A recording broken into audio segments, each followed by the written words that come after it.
What culture? Turns out that one video wasn't nearly enough to contain the vast multitude of commonly held misconceptions that people still glom onto like a Metroid. In true sequel fashion, we're returning to the well, hoping that the law of diminishing returns doesn't apply, distracting you from the fact we're running out of ideas with glitzy production values. Look, fireworks, fast cars, Goldie Hawn. Now that you're suitably impressed, on with more of the same. I'm Adam from WhatCulture.com, and here are 10 more false facts you probably believe. Number 10, fortune cookies are a Chinese tradition. Americans have a proud tradition of masquerading Western things as East Asian. For example, Mickey Rooney in Breakfast at Tiffany's, Eddie Murphy in Norbert, John Wayne as Genghis Khan, and anyone who's ever played Fu Manchu.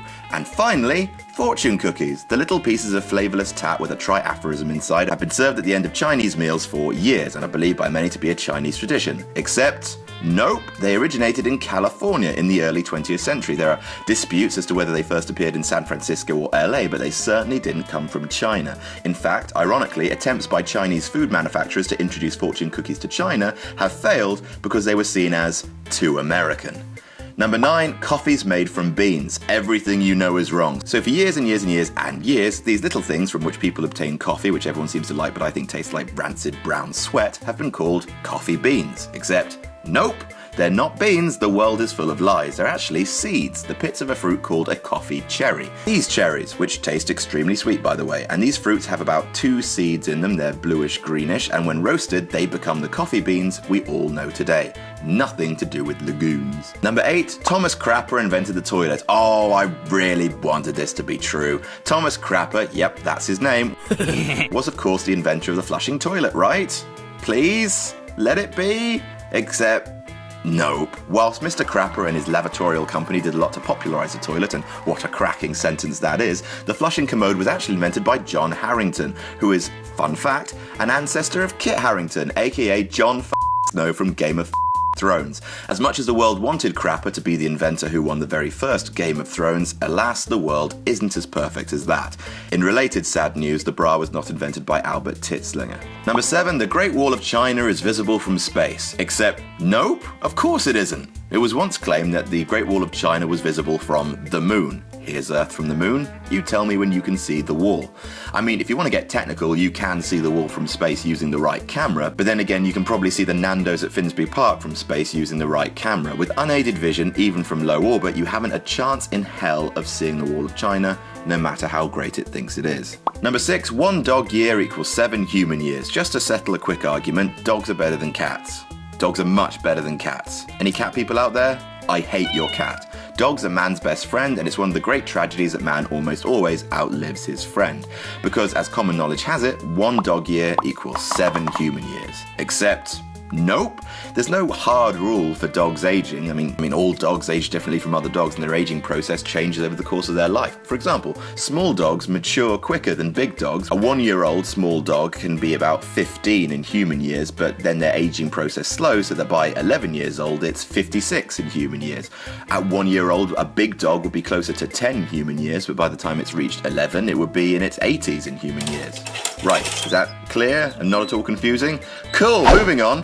Number 5, you can be killed by a free-falling lift. It's a constant fear for some that the cables holding up the lift you're in will snap and you'll plummet to your doom at the bottom of the shaft. It's such a pervasive fear, there's a popular theme park ride about it. Except nope, let's allay your fears. Of course it's possible to be killed by a malfunctioning lift. Cables have fallen on people, they've been crushed between floors, but in pretty much all cases, a fall and an impact didn't do it. In traction lifts, there are brakes that stop the cars if their detecting is moving too fast, and even if those fail, most lifts have large shock absorbers at their base to cushion landings, which, combining with the air pressure that would build up under a free-falling car and the resistance from the rails along the shaft's walls, even if there was a catastrophic failure of the lift you're in, you might get some bumps, bruises, or at worst a broken bone or two, but fatalities from a crashing lift are incredibly, almost unbelievably rare. Number 4, people thought the world was flat. I would love to say that everyone today knows the Earth is a sphere, but alas, there are truthers for everything, and there are plenty of people who believe the Earth is flat, including the Flat Earth Society and rapper B.O.B. Or is it Bob? B.O.B.? Bob. Anyway, Bob believes that the Earth is flat, and that's silly, but it's a commonly held belief that everyone thought the world was flat back before a famous explorer proved otherwise. They all laughed at Christopher Columbus, etc. Except, nope, it wasn't Columbus that convinced everyone. Pythagoras first proposed the idea that the world was round in the 6th century BC. Aristotle corroborated the theory in the 4th century BC, noting that constellations rose higher in the sky if a person travelled towards them. And in the 3rd century BC, Ptolemy, a Greco-Roman writer, created a predecessor to today's longitude and latitude, so he knew the world was round. So yeah, basically, academics haven't thought the world was flat in about 2,500 years. What's your excuse, Bob? Number 3, body heat disappears mostly through the head. Body heat does indeed escape via the head. We have to lose heat in order to regulate our body's internal thermostats, and many claim that we lose most of it through the top of our heads. Wear a hat, they say, because you'll lose 45% of heat through the head. Except, nope. I mean, when it's cold, sure, your head feels chilliest because that's the part that's least covered up. Obviously, your head only takes up about an average 10% of your body's surface area, and it only loses a corresponding 10% of body heat. It seems like, genuinely, this myth might have been propagated just in order to provoke hat sales. Number 2, aircrafts jettison waste. If you're anything like me, no journey to the park is complete without the perpetual worry that you're about to be impaled by a javelin of frozen piss released from an aircraft. After all, the sky's full of people pumping their waste into the outside world, right? Except, nope. Most planes today use a vacuum waste system, which means that all of your ungodly secretions that aren't normal and you should definitely see a doctor about them are sucked into a holding tank beneath the plane and kept there until people with the worst job in the world remove them on the ground with special pumps. And number 1, sushi is raw fish. Nope. In Japan, raw fish is sashimi. It's not the same as sushi, which just means anything served with vinegared rice. So sure, some kinds of sushi contain raw fish, but not all raw fish is sushi.